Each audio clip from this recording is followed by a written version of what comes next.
C'est sans doute l'une des régions les plus méconnues d'Europe, la Skipéria, plus souvent appelée Albanie.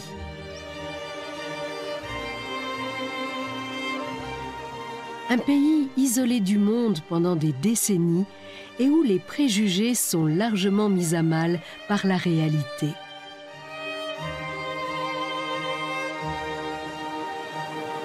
L'Albanie est pauvre, mais aussi très riche. Les massifs montagneux y sont abondants, les paysages diversifiés. Ses chaleureux habitants cultivent un style de vie méditerranéen. Visiter l'Albanie, c'est être prêt à se laisser surprendre.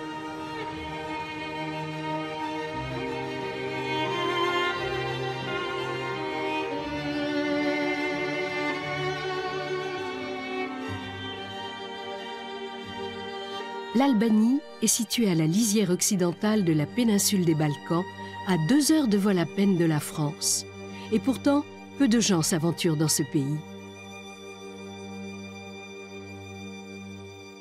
La première partie de notre voyage nous entraîne dans le nord, dans les Alpes albanaises, plus connues sous le nom de Mont Maudit.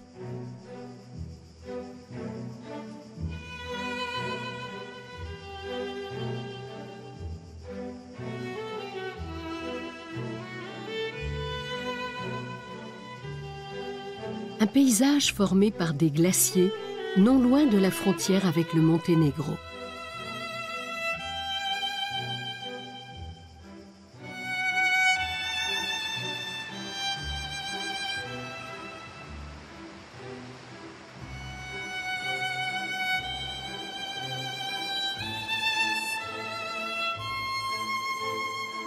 Les monts Maudits sont considérés comme la contrée la plus pauvre du pays.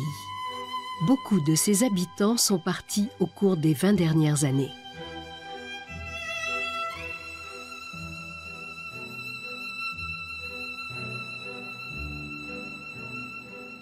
Le village de Thès ne compte plus que 80 habitants. Il n'y a plus ni médecin, ni lycée, ni boulangerie, ni même une épicerie. Malgré tout, la famille de Francesc Arrucha a décidé de rester. En été, l'auberge familiale accueille des randonneurs. Avec l'agriculture, c'est le seul moyen de gagner un peu d'argent. Francesc a 15 ans. Il s'occupe du bétail. Chaque matin, il emmène les bêtes jusqu'au pâturage non loin de là. Les animaux connaissent le chemin par cœur et s'arrêtent en général pour boire au bord du Chala. Ce torrent de montagne garde toute sa vigueur, même en été. Le village est entouré de montagnes, culminant à 2000 mètres. En hiver, les villageois sont coupés du monde. Francesc n'a plus beaucoup de temps pour décider s'il ira ou non au lycée à Shkodër, la grande ville la plus proche. C'est très beau ici. Dès qu'on se réveille, le matin, on voit les montagnes. Pour aller au lycée de Shkodër, je serai obligé de partir, de vivre loin de ma famille. Et si je reste à l'école de la région, j'ai 4 heures de marche pour faire l'aller-retour. C'est beaucoup par temps de neige, donc je ne sais pas encore. Je verrai avec ma famille si je pars ou si je reste ici.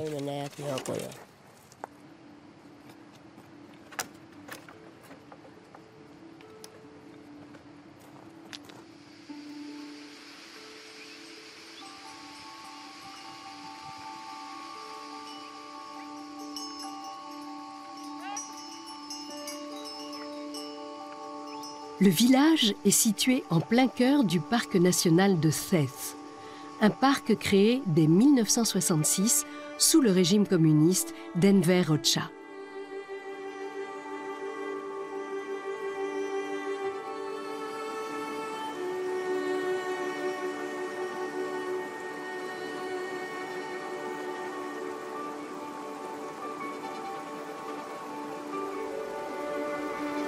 Francesc n'a pas connu le communisme.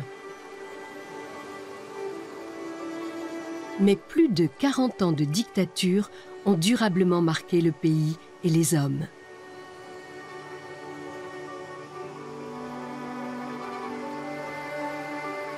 que ce soit ici, dans le nord de l'Albanie, ou tout au sud du territoire.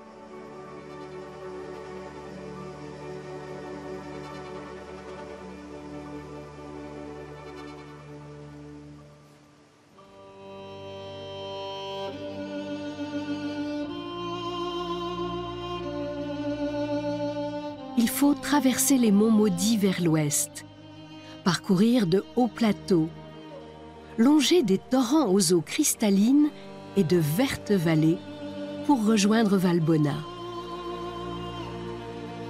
Près de la frontière avec le Kosovo et le Monténégro, les vestiges de la dictature communiste se font omniprésents.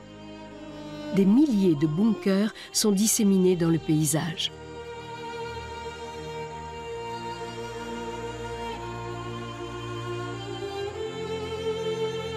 Jadis très surveillée, la région frontalière avec l'ancienne Yougoslavie est aujourd'hui fort appréciée par les amateurs de nature.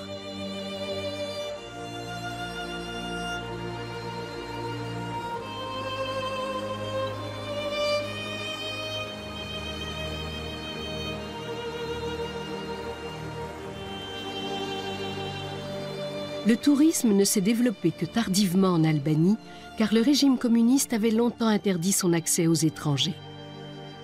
Depuis quelques années, l'écotourisme est devenu un facteur de développement économique très important à Valbona. Plusieurs hôtels ont été construits pour accueillir sportifs de l'extrême et autres voyageurs. Un de ces établissements appartient à Catherine Bone, qui est américaine, et son mari Alfred, un Albanais. Il y a 7 ans, je vivais encore à Brooklyn, à New York, où j'avais une librairie. J'avais accumulé pas mal de miles en avion. Et un ami m'a fait remarquer que je n'étais pas partie en vacances depuis des années. Je me suis souvenu qu'enfant, j'avais vu l'Albanie depuis un bateau. Alors j'ai dit, oui, je vais faire un voyage. Il m'a demandé où ça? En Albanie. Il a dit quoi? Mais dès l'instant où je suis arrivée ici, j'ai trouvé ça super. La nature, les gens. Il y a tant d'opportunités, tant de choses à faire, tant d'autres qui attendent d'être faites. Cette pression est d'ailleurs très excitante certains jours. Mais à d'autres moments, elle me fait peur. En tout cas, c'est un bon endroit où vivre. J'ai l'impression d'être utile ici. Alexander Trache, spécialiste de la faune sauvage, rend visite à Catherine. Dans les montagnes, il a fait des photos et des vidéos d'animaux capturés en toute illégalité. Ce genre de choses n'arrive nulle part ailleurs en Europe. On est certainement le seul pays du continent où on peut encore voir ça. Bien que ce soit interdit, des animaux en voie de disparition comme cet ours brun sont parfois gardés en captivité par des restaurateurs pour amuser la clientèle. Le braconnage est un autre grand problème. Même le lynx des Balkans, une espèce au bord de l'extinction, est visible sur ces vidéos.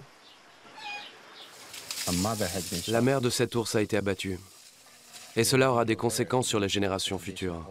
Bien sûr, les animaux en captivité vivent dans des conditions déplorables, mais ce qui est tout aussi grave, c'est que la mère soit morte. Quand ils tuent une mère, ils ne font pas que supprimer une femelle. Ils éliminent aussi tous les petits qu'elle aurait pu avoir. Personne ne sait vraiment combien d'ours, de loups, de lynx vivent encore à l'état sauvage en Albanie. Alex Trache, qui travaille pour la plus grande association de protection de la nature du pays, a beaucoup appris sur le comportement de ces mammifères menacés et sur leur territoire. Catherine et son mari soutiennent Alex depuis des années et installent des pièges photos dans les forêts des environs. La dernière fois, c'était il y a 2 semaines. On avait installé une caméra sur un chemin plus haut. Et comme je ne savais plus si on l'avait récupérée ou pas, je voulais vérifier. Et tout à coup, j'ai croisé un ourson suivi de sa mère. Ils allaient simplement traverser le chemin et disparaître. Mais j'ai fait la chose la plus stupide qui soit. Pourtant, je devrais le savoir. J'ai appelé Alfred à l'aide. Et du coup, la femelle m'a vue. C'était une jeune mère qui venait probablement de quitter pour la première fois sa caverne avec son bébé. L'ourson était tout petit, à peu près comme ça. Et la mère n'avait que cette taille. Mais elle s'est ruée vers moi. Je me suis jetée à terre, comme on est censé le faire dans ces cas-là. Elle m'a griffé le bras, m'a giflé, puis elle a fait demi-tour et elle a déguerpi. Catherine a eu de la chance que l'ours se soit contenté de la mettre en garde. La rencontre aurait pu se terminer de façon tragique.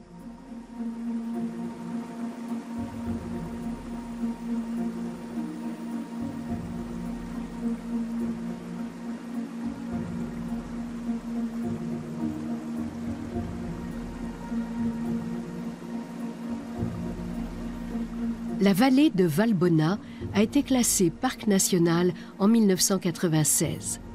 Mais comme trop souvent, ces zones naturelles ne sont protégées que sur le papier. De nombreux habitants continuent de braconner, d'allumer des feux ou d'aller à la chasse.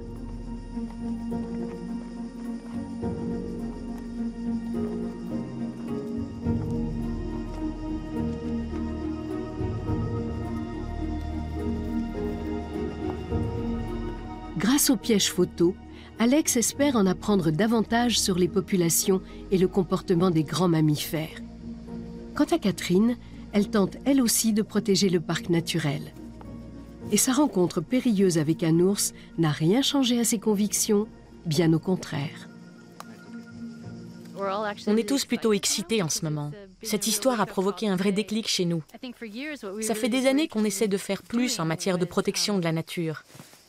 C'est super de travailler avec cette association de préservation de l'environnement, car quand ils viennent ici, on peut vraiment faire du bon boulot.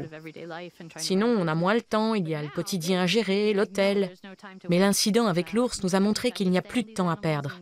Nous devons apprendre à connaître ces animaux, savoir où ils vivent et ce qu'ils font. Ça fait des siècles que les gens d'ici cohabitent avec eux. Nous devons profiter de leur savoir, et aussi des programmes de protection des ours qui existent en Europe. Ainsi, nous en apprendrons plus sur les animaux. Ce sera bénéfique pour le tourisme, mais surtout, cela contribuera à mieux protéger la nature. Plus au sud, la rivière Valbona rejoint le Drin. Avec ses nombreux lacs de retenue, le Drin est comme une voie naturelle qui relie entre eux les habitants des vallées montagneuses isolées. Le plus beau de ces lacs de barrage est le Koman.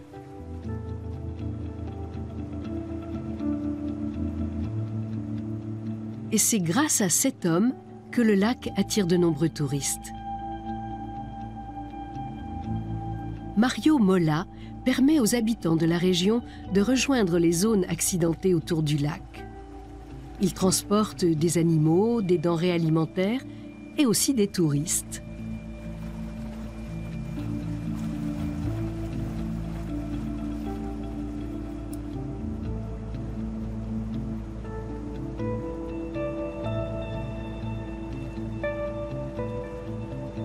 Depuis qu'il est tout petit, Mario se sent intimement lié au lac de Koman.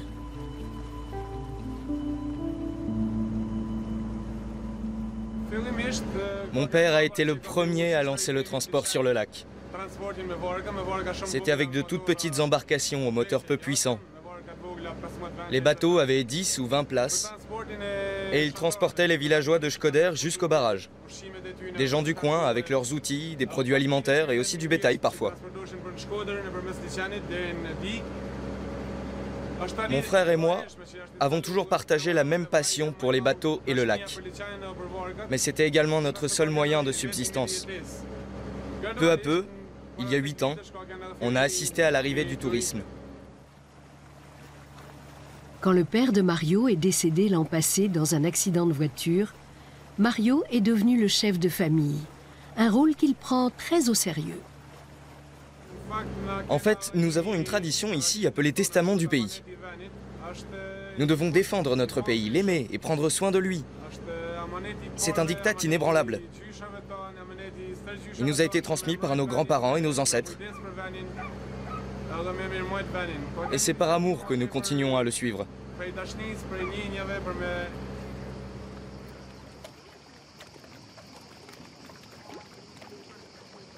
La maison de sa famille est située au bord du lac.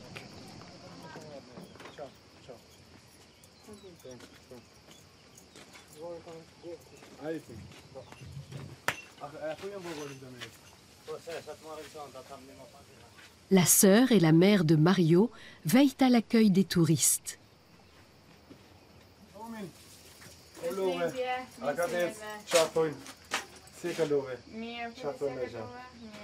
Dans le nord de l'Albanie, la répartition des rôles est clairement définie. Les femmes restent à la maison et s'occupent de la famille et des enfants.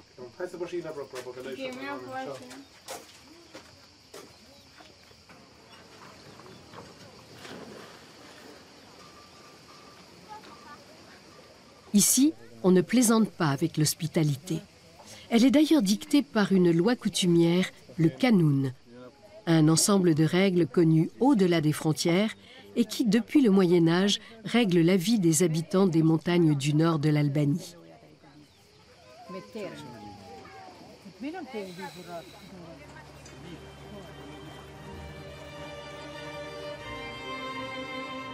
Le Kanun est toujours appliqué. Des valeurs comme l'honneur et le respect, mais aussi les crimes de sang et le pardon tiennent une place importante dans la région, tout comme l'hospitalité.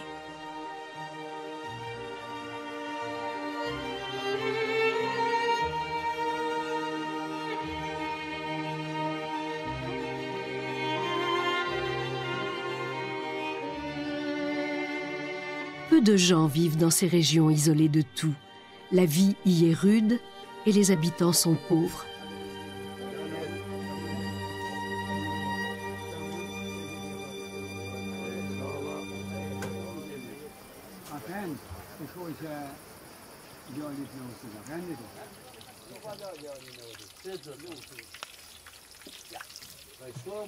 La fête du pardon a lieu en juillet. Les familles se retrouvent le soir et restent ensemble jusque tard dans la nuit. D'après le Kanun, c'est au cours de ces moments-là que les familles règlent leurs conflits, leurs vieilles rancunes et prononcent des paroles de pardon.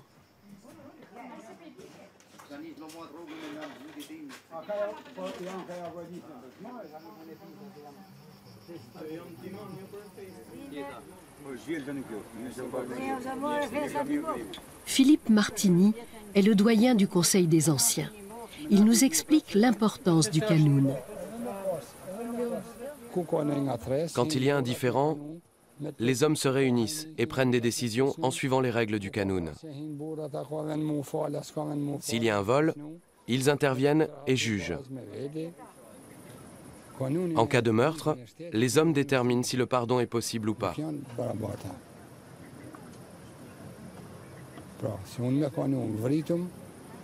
Le Kanun est en conflit avec les lois de l'État.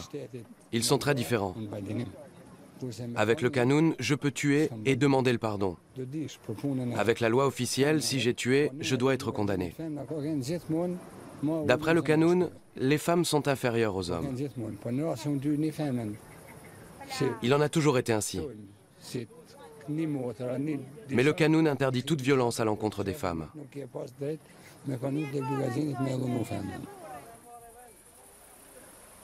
La famille Martini va veiller tard dans la nuit en buvant du raki et célébrer la fête du pardon.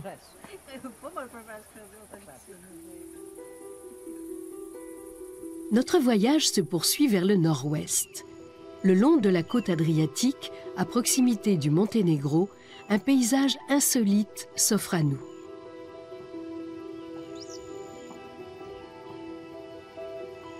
Les eaux du fleuve Buna, le deuxième plus grand fleuve à se jeter dans l'Adriatique, rejoignent celles du Drin pour charrier d'énormes quantités d'eau et de sédiments jusqu'à la mer. Le sable et les éboulis qui se déposent dans l'embouchure ont fini par former une vaste plaine alluviale, le delta du Buna.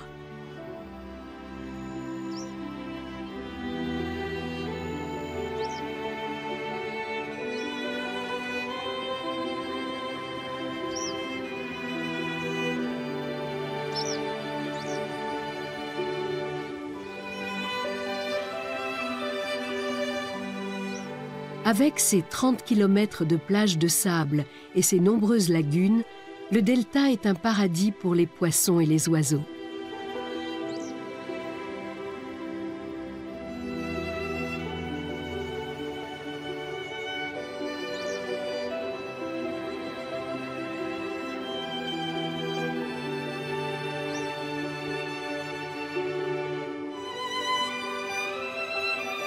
Mais les trésors naturels du delta et du lac de Shkodër, non loin de là, sont menacés par les constructions illégales, la chasse aux oiseaux et les projets de barrages.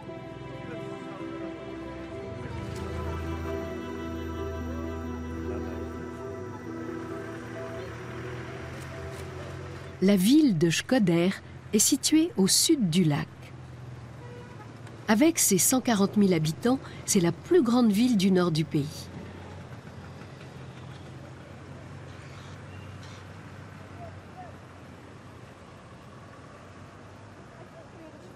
Sa population est essentiellement catholique, alors que la majorité des Albanais sont musulmans.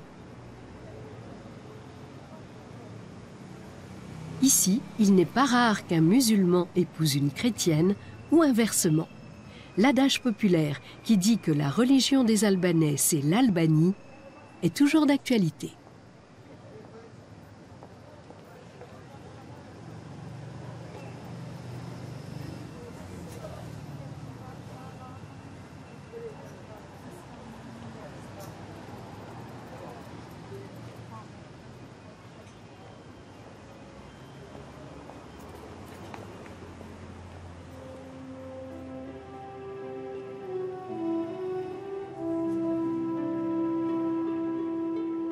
Nous quittons Shkodër et le lac.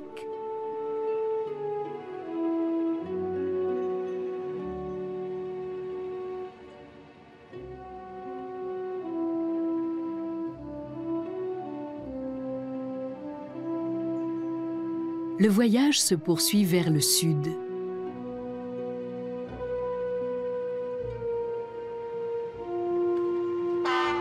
En train. C'est l'une des rares lignes de chemin de fer encore en activité dans le pays.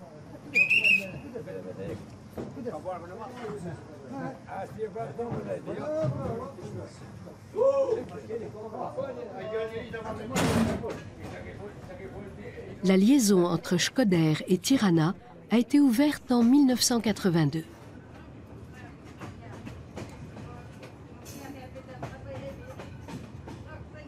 Cela fait 34 ans qu'Aferdita Djipali travaille pour les chemins de fer albanais. Depuis la fin du communisme, peu de choses ont changé pour elle.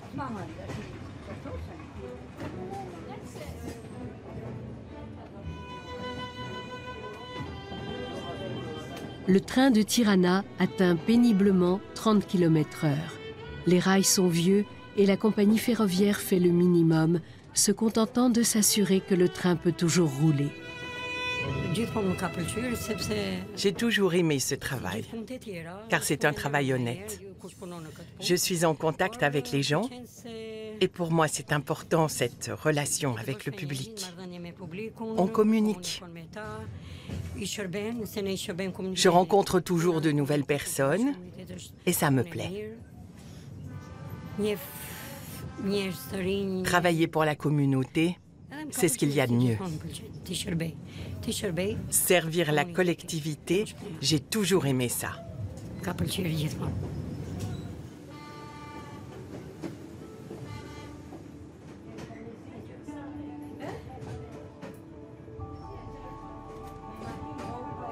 Il n'existe plus que 3 lignes en activité dans le pays. Il faut dire que les Albanais préfèrent la voiture.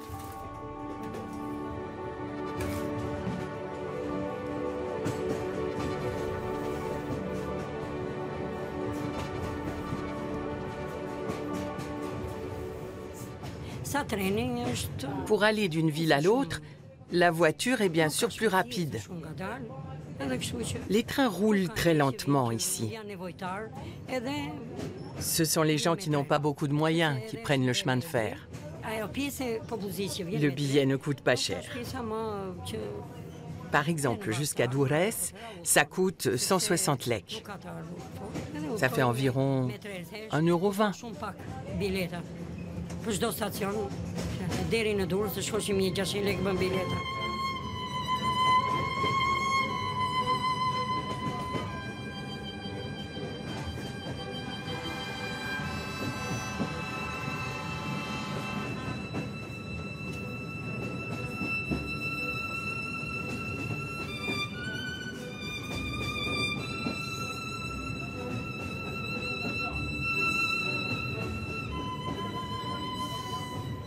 Après avoir parcouru 40 km en 2 heures et demie, nous descendons à Lecce, au nord de Tirana.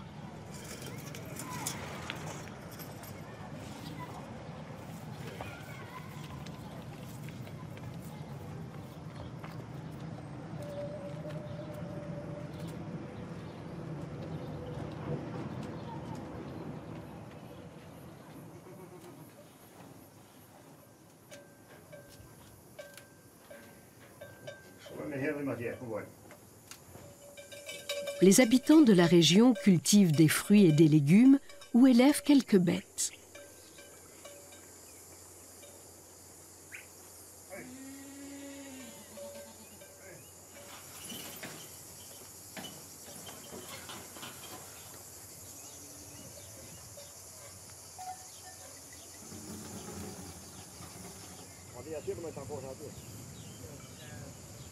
La petite ville est située dans la zone la plus étroite de la bordure côtière. Comme la région a peu de travail à leur offrir, la plupart des jeunes sont partis vers les grandes villes. Ne restent que les anciens. Tonine Colecci élève des chèvres.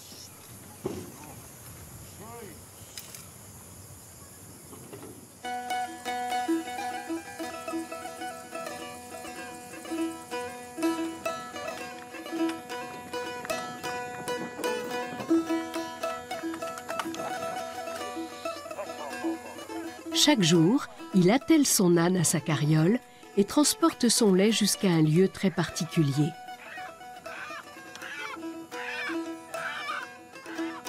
Le Shade of the Fairies, l'ombre des elfes, le restaurant d'Altin Prengas.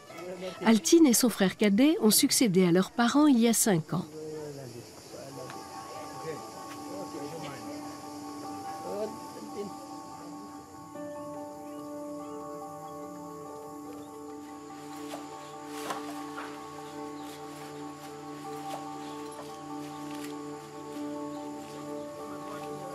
Altin n'utilise que des produits locaux. Les petits producteurs du coin livrent chaque jour fruits, légumes, céréales, viande et lait.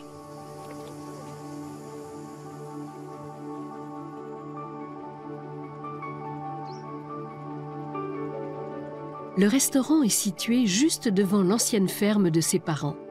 Altin l'a rénové et agrandi il y a quelques années pour accueillir la clientèle et les touristes de passage.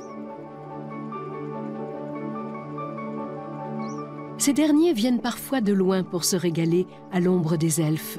Même le Premier ministre albanais est venu jusque-là.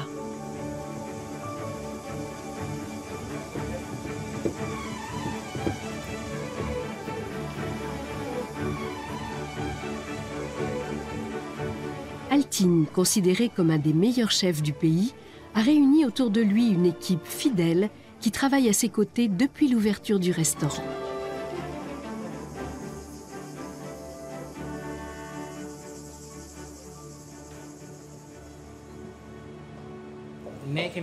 Nous avons ouvert le premier restaurant slow food en Albanie.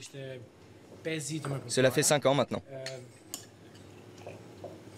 Le slow food est un concept inconnu des Albanais. Notre idée est de faire une cuisine traditionnelle revisitée.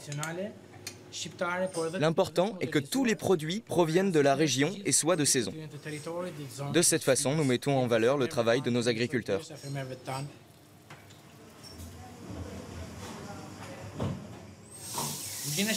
La cuisine albanaise a subi 2 tsunamis. Les invasions apportent généralement un enrichissement de la culture culinaire, tandis que la dictature, on ne peut l'appeler qu'ainsi, a été un vrai désastre pour notre cuisine traditionnelle. Elle a affecté beaucoup de nos particularités régionales. Notre peuple a toujours échangé avec les pays de l'Est et de l'Ouest, avec l'Italie, l'Allemagne, la Turquie. Et cette interactivité nous a donné une spécificité. Mais la dictature est passée par là, en détruisant tout, en freinant la libre initiative, en privant les agriculteurs de leurs terres. Il était même interdit de fêter Noël ou le Ramadan. L'arrivée de la démocratie a été pire encore. Elle nous a apporté le consumérisme. Nos goûts particuliers ont été délaissés au profit de ce qui arrivait de l'étranger. Aujourd'hui, en Albanie, on trouve plus de restaurants internationaux que de restaurants traditionnels.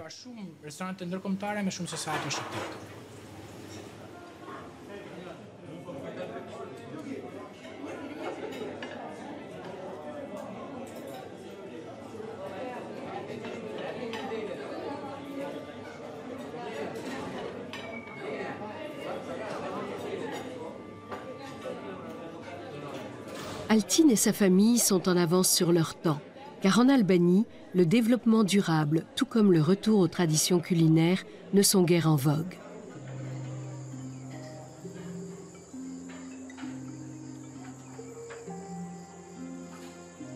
Tout en respectant les traditions, Altin est résolument tournée vers l'avenir, un futur pourtant incertain.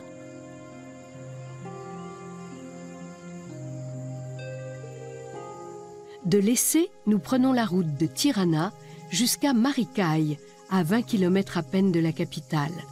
C'est ici que se trouve l'exploitation de Haider Küçü, agriculteur et vigneron. C'est une exploitation familiale, ce qui n'a rien d'évident dans un pays comme l'Albanie.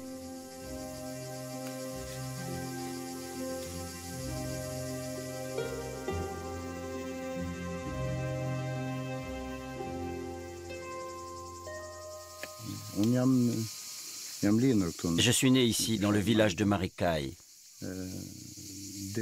Nous avons travaillé pour la coopérative de l'État jusqu'en 1990. J'ai fait des études d'agronomie et à l'époque, je travaillais comme agronome.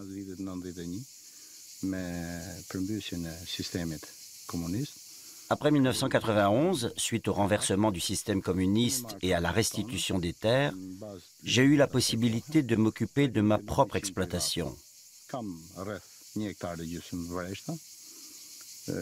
Je possède environ 1,5 hectare de vignobles. Les vignes plantées sur cette colline, ici. Et je produis du vin. Je le commercialise en partie et le reste, je le garde pour un usage personnel.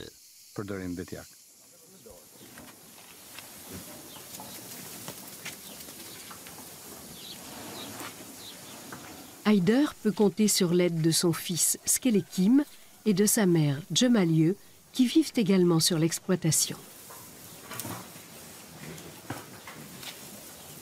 Les 3 autres fils de Djemalieu ont émigré en Italie. Haider est le seul à être demeuré en Albanie à la chute du communisme. Il s'est battu pendant 17 ans pour obtenir la restitution de la ferme familiale.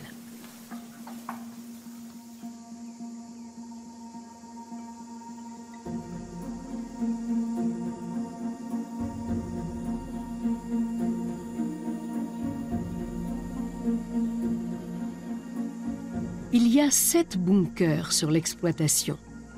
Des vestiges d'une époque révolue qui appartiennent officiellement à l'État albanais. Mais Haider a le droit de les utiliser. Un des bunkers abrite les cuves que Haider et son frère ont achetées d'occasion en Italie il y a 10 ans.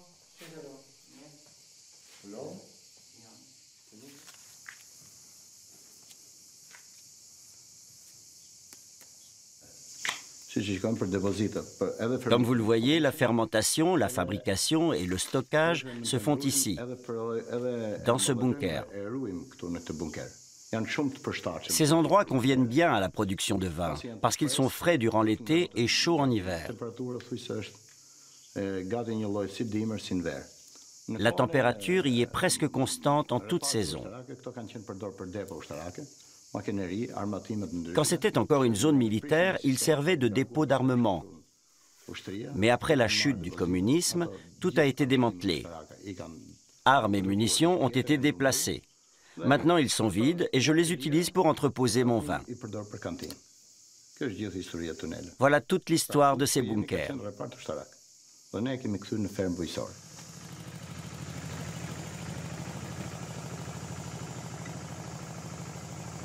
L'exploitation de Haider est située à moins d'une demi-heure de Tirana, la capitale.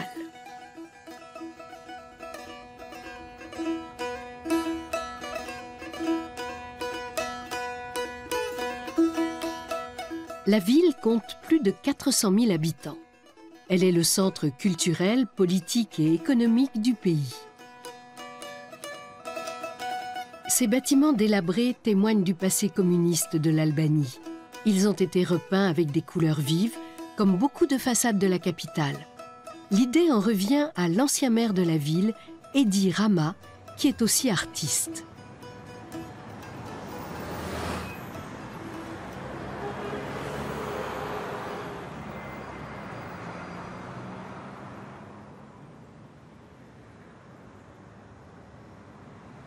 Un sentiment de décadence et de renouveau est omniprésent dans la ville. Elle est pourtant toute jeune. Tirana n'est devenue capitale du pays qu'en 1920, avant d'abriter 2 décennies plus tard le siège du Parti communiste et son leader, Enver Hoxha.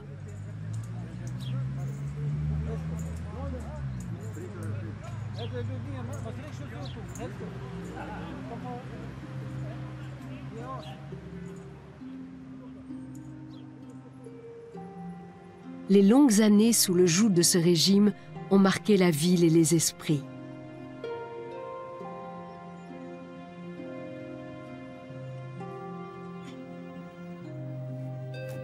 À 15 ans déjà, Deshira Maya était obligée de tisser des tapis, comme 2000 autres jeunes filles.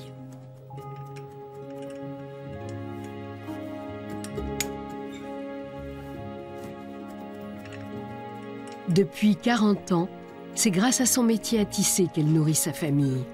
Un grand tapis lui demande 20 jours de travail.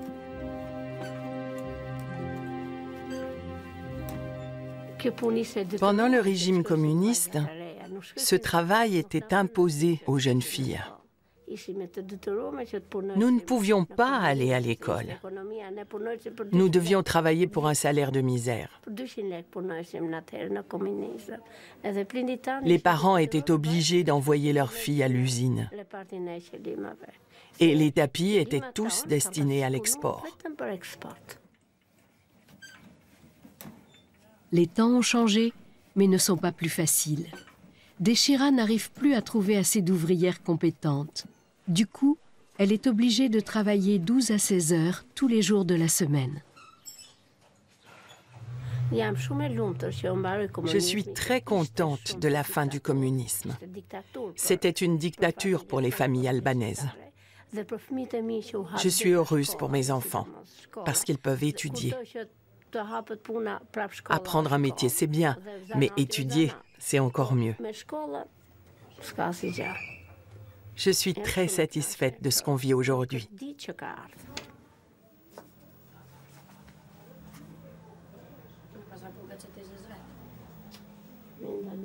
À l'époque communiste, les femmes comme Deshira n'auraient jamais pu faire de longues études.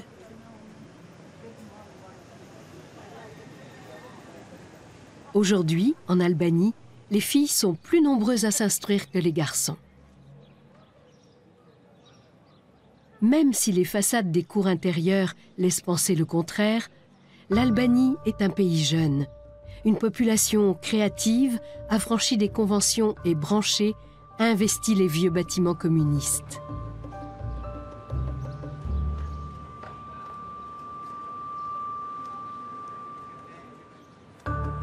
Beaucoup de ces jeunes ont vécu à l'étranger avant de revenir à Tirana.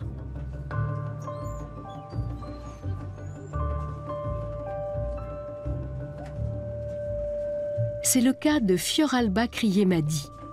La jeune femme étudie la photographie et est aussi actrice. Depuis quelques jours, Fioralba sillonne la ville.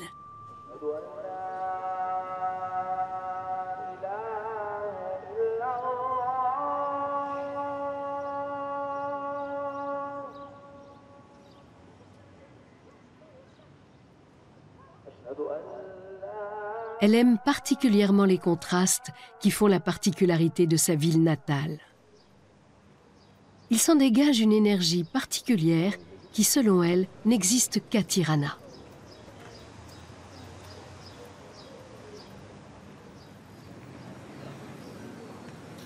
Elle a rendez-vous dans la vieille ville avec son amie Maya, qui lui servira de modèle aujourd'hui.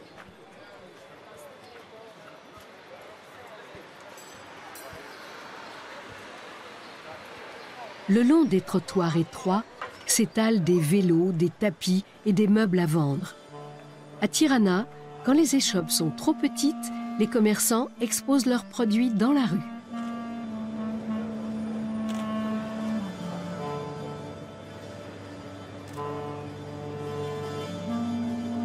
Ce canapé convient parfaitement à la photographe.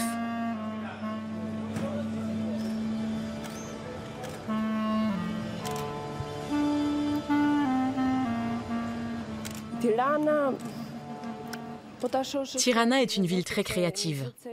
Partout, dans tous les coins, on croise les choses les plus extrêmes. Des bâtiments modernes qui cohabitent avec ceux de l'époque du communisme, des gens qui roulent en voiture et d'autres à vélo, certains qui n'ont rien à manger et d'autres extrêmement riches. On voit de tout.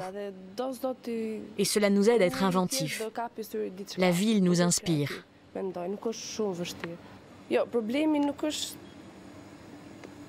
Trouver des petits boulots n'est pas trop le problème. Le plus difficile, c'est de décrocher un emploi qui permette d'en vivre. Les femmes ont plus de mal, en partie à cause de la mentalité. Mais désormais, il faut aller de l'avant, trouver des opportunités. Rien ne nous sera offert. L'avenir de l'Albanie est entre les mains des jeunes de la génération de Fioralba.